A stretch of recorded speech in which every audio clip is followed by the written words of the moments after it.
Hi வணக்கம். இன்றைக்கி பன்னீர் புர்ஜி செய்ய போகிறேன். அதுக்கு உண்டான தேவையான பொருட்கள் பார்க்கலாம் வாங்க.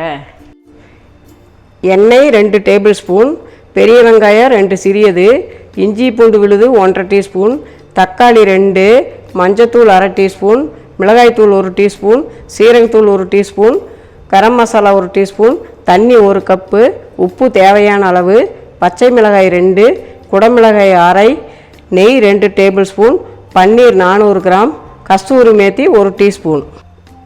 தேவையான அளவு டிஸ்கஷன் பாக்ஸில் கொடுத்துருக்கேன், பார்த்துக்குங்க.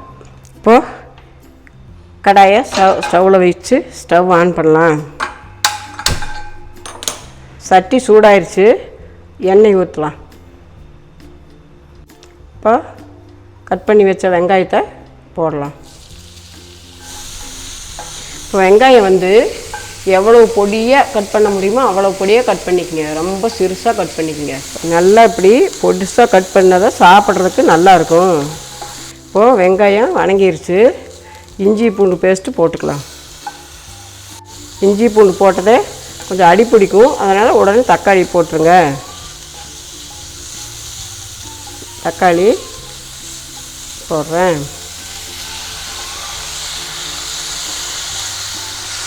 இப்போ தக்காளி நல்லா மசிஞ்சு நல்லா வேகணும். நல்லா தண்ணி நல்லா நைஸாக பொடியாக அரிஞ்சுக்கணும். தக்காளியும் பொடியாக அரிஞ்சுக்கணும்.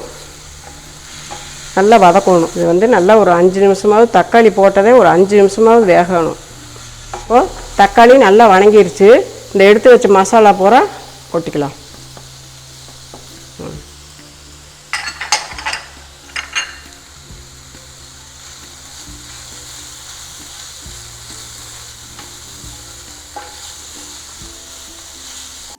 மசாலா இப்படியே ஒரு 2 நிமிஷம் அப்படியே வணங்கிட்டு இருக்கணும்.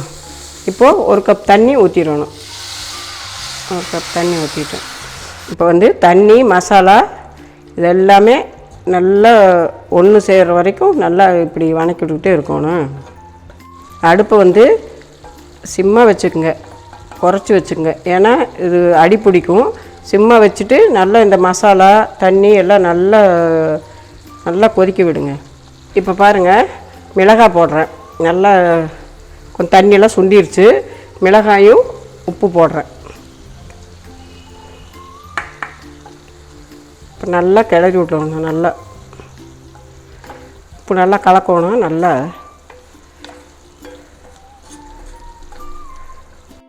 தண்ணியெல்லாம் சுண்டுனா நல்லா எண்ணெய் பிரிஞ்சு வரும். அது வரைக்கும் வணக்கிட்டு இருக்கணும்.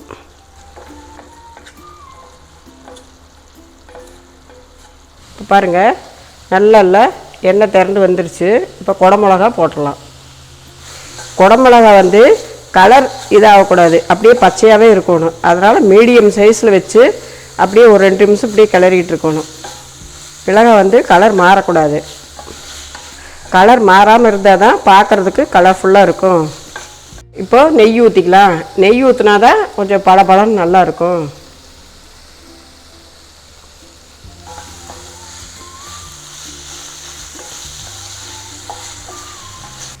இந்த பன்னீரை இது வீட்டில் செஞ்ச பன்னீர்.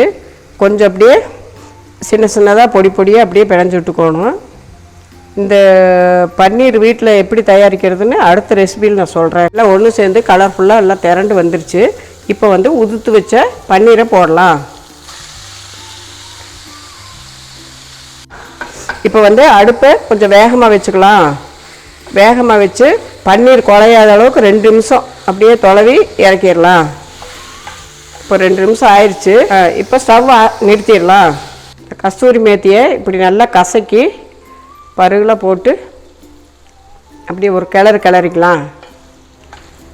அப்போ தான் வாசமாக இருக்கும். நல்லா ரெடி, இறக்கி வச்சிடலாம்.